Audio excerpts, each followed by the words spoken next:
समस्त ख्रीष्ट प्रेमरे मोर आंतरिक नमस्कार। तेबे प्रिय बंधुगण, आज विषयवस्तु हूँ बाइबल मध्य सर्पपूजा। एता केउठार अछि केउठार लेखा अछि पूरा पद पर्व सहित मु आपण मानकु देखैबी। तेबे वीडियो को शेष पर्यंत देखुथांतु। तेबे बाइबल मध्य सर्पपूजा को जानिबा निमंते केउठी लेखा अछि ताकू जानिया निमंते आपण मानक पाखरे जदि बाइबल अछि तेबे मो सहित आपण खोलंतु द्वितीय राजावली तार 18 पर्व 1 पदरु आमे पाठ करिबा 4 पद पर्यंत। तेबे मन ध्यान देखि सुनंतु, तेबे आपण जानि परिबे। द्वितीय राजावली 18 पर्व 1 पदरु 4 पद। एठारे पर लिखा जाए 1 पद, इस्राएल राजा एलांक पुत्र होसेयंकर अधिकारर तृतीय वर्ष रे जिहुदार राजा आहस्कर पुत्र हिजकिया राज्य करिया आरंभ कले।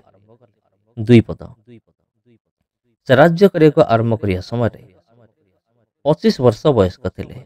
आ से जेरूशलेम रे 29 वर्ष राज्य कले। तांकर मातांकर नाम अबी, से जिखरियंकर कन्या थिले। 3 पद, पुनि से अपना पूर्व पुरुष दाऊदंकर समस्त क्रियानुसारे सदा प्रभुଙ୍କ दृष्टि यथार्थ कर्म कले। 4 पद सबठार गुरुत्वपूर्ण, जैकि आमानकर विषय वस्तु अटे। आजिर विषय वस्तु जे बाइबल मध्य सर्पपूजा। 4 पद लिखा अछि, से उच्च स्थली सब दूर करदेले और स्तंभ सब भांगी पकाइले और आशेरा मूर्ति काटी पकाइले। पुनि मशा निर्मित पीतल सर्प खंड खंड करी भांगी देले, कारण तही उद्देश्य इस्राएल संतानगण से समय पर्यंत धूप जलाउथिले। और से ताहार नाम नहुस्टन पीतल खंड रखिले। तबे 4 पद को ध्यान दियंतु। एठार लेखा अछि, जेतबेले हिजकिया राज्य करिया आरंभ कले, से समस्त मूर्ति गुडी को दूर कले आ आशेरा मूर्ति काटी पकाइले, स्तंभ सब भांगी पकाइले। किंतु ता मध्य आउरे विषय अछि, से मशा निर्मित पीतल सर्प खंड खंड करी भांगी देले। मशा जो पीतल सर्प निर्माण करथिले, तैयारी करथिले, ताकू से कोन कले, खंड खंड कले, तांको भांगिले। भांगिबार कारण होसी इस्राएल लोक माने ताहाकू ही पूजा करुथिले। लेखा होसी, कारण तही उद्देश्य इस्राएल संतानगण से समय पर्यंत धूप जलाउथिले। से माने कोन करुथिले, मशा जो पीतल सर्प निर्माण करथिले, ताकू से माने धूप जलाई कि ता उद्देश्य से माने उपासना करथिले, पूजा करथिले। आ जहाँकि सदाप्रभुଙ୍କ दृष्टि रे घृणा योग्य कर्म थिला। आ सेति से भांगी देले, खंड खंड कले। आ से तार नाम कौन रखिले, नहुस्टन रखिले। नहुस्टन अर्थ होछि पीतल खंड बोले तार नाम दिया जाइछि।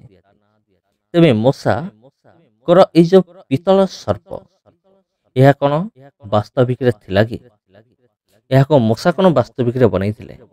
यह क्योंठार लेखा अछि? ताकू जदि आपण जानिया पय चाहुचंते, तेबे मो सहित खोलिबे गणना पुस्तक। गणना पुस्तक तार 21 पर्व 4 पदरु 9 पद। जदि आमे पाठ करिबा, तेबे सेठारे पीतल सर्प विषय लेखा अछि।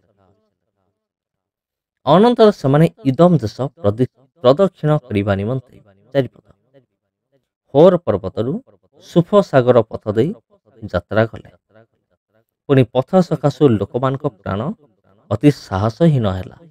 5 पद, तही लोकमाने परमेश्वर विरुद्ध रे और मशांक विरुद्ध रे कहिले, कि हेतु तुम्हें माने अमान प्रांतर रे मारिबा को मिस्र देशरु बाहर करि आनिल? देखो, एटा रोटी नहीं और जल नहीं, पुनि अमान को प्राण ए लघु अन्न को घृणा करे। 6 पद, सेतबेले सदाप्रभु लोकमानक मध्य को दाहक सर्प प्रेरण करते, से माने लोकमान को दंशन कले। तही इस्राएल अनेक लोक मले। 7 पद, ए निमंते लोक माने मशांक निकट को आसी कहिले, आम्हे माने पाप कलु, कारण आम्हे माने सदाप्रभु विरुद्ध रे अतुंभ विरुद्ध रे कथा कहि अछु। सदाप्रभु निकट प्रार्थना कर, जे परि से अमान निकटरु से यही सर्प मानक दूर करेंगे। तेणु मूसा लोक मान निमंते प्रार्थना कले। 8 पद, तेबे सदाप्रभु मूसा कहले, तुम्भे गोटे दाहक सर्प निर्माण कर पताका दंड उपर रख, तहिरे सर्प द्रष्ट प्रत्येक लोक ता प्रति अनेइले बंचीब। तो मूसा पितलर एक सर्प निर्माण करी पताका दंड उपर रखिले, तहिरे सर्प कौन सी मनुष्य को दंशन कले से सही पितल सर्प प्रति दृष्टिपात करते से बंचिला। तेबे प्रिय बंधुगण, एठारे एक घटना घटी अछि। इस्राएल लोक माने थिले शक्त ग्रीव लोक माने, जो माने कि सदा सर्वदा परमेश्वर के विरुद्ध रे मूसा के विरुद्ध रे से माने बचसा करुथिले एवं दंड मध्य पाउथिले। तथापि से माने परिवर्तन होउ नथिले। तांको हृदय एपरि कठिन थिला। से माने सदा प्रभु के विरुद्ध रे कथा कहया भाई मध्य पछघुंचा हेले नाही। तेबे कोन हेइछे, जेतबे से माने होर पर्वतरु सुफ सागर पथ देगी से माने जाउचंते, सेतबेले सेमान को प्राण साहसहीन होला और से माने परमेश्वर के विरुद्ध रे कथा कहले और मूसा के विरुद्ध रे मध्य कथा कहले। और से माने कथा कहि कोन कहले, और आमन को एठारे मारिया पई अना जाइछे। एठार तो रोटी नहीं कि जल नहीं किसी नहीं। आउ आम पाखरे जहाँ भी अन्न रही अच्छे ताको आमे माने घृणा करू अच्छे, लघु अन्न को घृणा करे बोली लिखा अच्छे। तेबे सदा प्रभु जेतबेले सेमानकर बचसा को सुनिले, सेतबेले परमेश्वर सेमानक मध्य को सर्प मान को पठेइले, जो सर्प विषधर साप मान को पठेइले। सेमान आसिले अनेकों को आघात कले, आ सेमान मध्य जो मान को आघात कले सेमान मध्य अनेक मृत्युवरण कले। तापर सेमान समस्त मूसा निकट आसुचंते एवं कहउचंते जे आमे माने सदाप्रभु के विरुद्ध आमे कथा कहि अछु।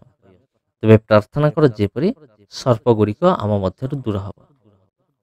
तेबे जेतबेले मूसा प्रार्थना करुचंती, तापर सदाप्रभु कहउचंती ठीक अछि, तुमे एक पितल सर्प तुमे निर्माण कर, निर्माण करी ताको पताका ऊपर रख, और केही जदि से सर्प प्रति अनैब तेबे से बंचीब। तेबे मूसा सेमिति कले, से एक पितल सर्प निर्माण कले, ताको एक पताका ऊपर रखिले, और जीए से सर्प को अनेइला से बंचिला। तेबे प्रिय बंधुगण, ये थला सही घटना। मूसा ए जो पितल सर्प निर्माण करथिले, कालक्रमे इस्राएल लोक माने ताकू पूजा करिबा आरंभ कले।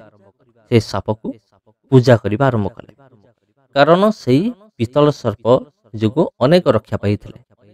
तेणु से कौन कले, ये आमर रक्षाकारी बा ये आमर साहाय्यकारी बोली मने करी चिंता करे से पूजा करिया को आरंभ कले, जहाँ थिला सदाप्रभु दृष्टि घृणाजनक। तबे हिजकिया राजा जेतबेले राज्य करिया को आरंभ कले, से समस्त विषय दूर कले, आउ से पितल सर्प को भांगी खंड खंड कले बोली लिखा अछि। तबे ख्रीष्ट रे प्रिय भाई एवं भौणी माने, पितल सर्प मूसांकर पितल सर्प जहाँकि एक सत्य घटना अटे। तबे ये थला बाइबल रे सर्प पूजा। तेबे अनेक बाइबल ज्ञानी माने से माने मूसा जो पताका लगे जहाँ पर पितल सर्प रखी ता सहित जीशु सहित तुलना करते। अनेक तुलना करिवार कारण होचे जेपरि पितल सर्प को अनेक जेपरि रक्षा पाई सेपरि जे प्रभु जीशु कृष्ण क्रूस को अनेब विश्वास करिवो से उद्धार पाइब। तबे प्रिय बंधुगण, आपन मत कौन आपन जनइबे। वीडियो भल लगी निश्चिंत रूप से शेयर करिवे एवं वीडियो को लाइक करिवे। समस्त को कृष्ण प्रेम रे आंतरिक नमस्कार।